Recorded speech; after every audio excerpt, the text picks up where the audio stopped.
This is the 1973 model dual-barrel ball-and-ball carburetor.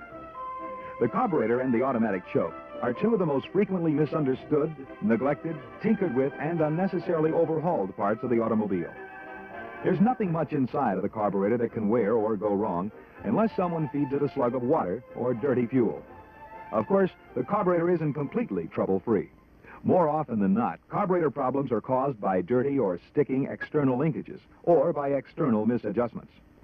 All carburetor linkages should be clean and dry. Never lubricate a link or lever because dirt will stick to the oil and cause real trouble. As you know, each choke unit is pre-calibrated and not adjustable.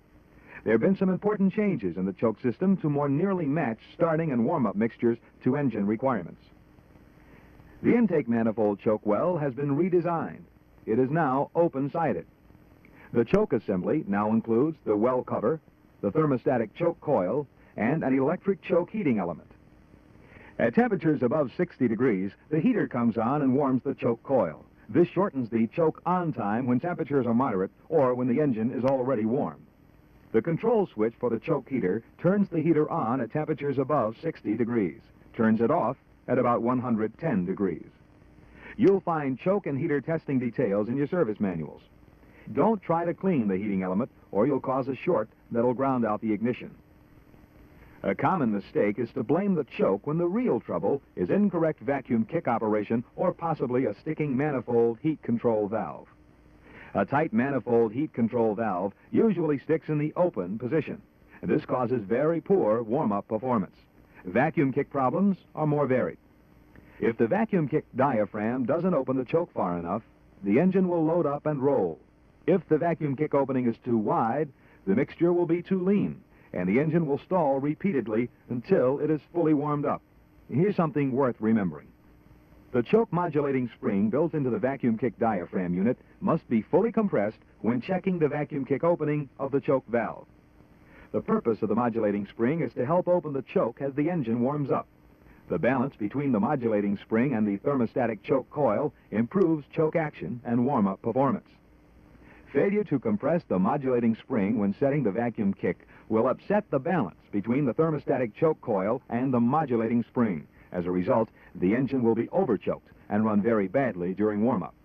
When adjusting vacuum kick, use a pair of pliers to squeeze the loop in the link to increase the choke valve opening. A twist of a screwdriver blade easily opens the loop to decrease vacuum kick opening of the choke valve. Just remember, a small change in the bend of the loop makes a big change in the amount of vacuum kick opening. Use vacuum to retract the kick diaphragm and compress the modulating spring when checking the valve opening. Mouth vacuum works fine. It's a quick and easy way to apply vacuum. Besides, if you stick your tongue over the end of the tube to hold the vacuum while checking, you can easily detect even a small leak in the diaphragm that you might not catch by using a vacuum pump. Sticking choke valves and fast idle cams are also a common cause of poor warm-up performance. Here's why these troubles are so elusive. Gum-type deposits on the choke and fast idle camshafts stick when the engine is cold. This keeps the choke from closing and the fast idle cam from operating. A sticking choke shaft is hard to diagnose because the gum softens up as the engine warms up and the choke operates freely. The best cure for this trouble is prevention. Flush out the choke shaft and fast idle cam every 6 months or any time you have the air cleaner off. Chrysler combustion chamber conditioner is good for cleaning choke shafts and external linkages. Don't use any kind of oil. It'll only collect dirt. As you know, the fast idle cam is designed to open from its own weight as the choke opens. If the cam sticks, the engine will race after it's warmed up. The fast idle cam indexing adjustment is very important. It ensures that the fast idle cam will let the engine slow down as the engine warms up and the choke opens. Incorrect fast idle cam indexing is a common cause of stalling during warm-up. If the fast idle rod adjustment is too long, idle speed will drop off too soon. This aggravates carburetor icing and stalling. If the fast idle rod adjustment is too short, the engine will stay on fast idle after the engine is warmed up and the choke is open. Cam indexing is checked with light closing pressure on the choke and the fast idle screw. on the second step of the fast idle cam and against the shoulder of the starting step. To adjust fast idle cam indexing, bend the upper angle of the fast idle cam rod. The accelerator pump and bowl vent linkage were changed when the vapor saver was added a couple of years ago. As you know, the vent valve went undercover. The accelerator pump lever lifts the end of the pump stem. A linkage connects the pump lever to the throttle lever. The pump rod should be in the middle hole of the throttle lever for all normal operating conditions. The long stroke outer hole may be used for extremely cold climates. The short stroke inner hole is reserved for very hot climates. Notice that the accelerator pump stem has 3 notches in it. A small spring clip slipped into one of these notches lifts the bowl vent valve off the bowl cover when the throttle is at idle. For all normal operating conditions, the clip should be in the center notch of the pump stem and the accelerator pump rod in the center hole of the throttle lever. The clip is to be inserted in the upper notch only when the inner hole of the throttle lever is used for extremely warm climates. The lower notch is used when the accelerator rod is inserted in the outer hole of the throttle lever for cold climate operation. If the clip is not in the correct notch of the pump stem, the vent valve will not open and close when it should. If the vent valve stays open when it should close, atmospheric pressure on the fuel in the float bowl will make the off-idle mixture too rich. If the vent valve does not open at idle, vapor pressure will push fuel into the intake manifold. This will contribute to rough idle, stalling, and hot start problems. On past model carburetors, correct pump stroke is obtained by adjusting the bowl vent valve. On this model, correct pump stroke adjustment provides the proper bowl vent adjustment. Before checking or adjusting pump stroke, make sure the pump rod is in the center hole of the throttle lever and the clip is in the center groove of the pump stem. Back off the curb idle adjusting screw and open the choke valve. This will let you close the throttle valves completely.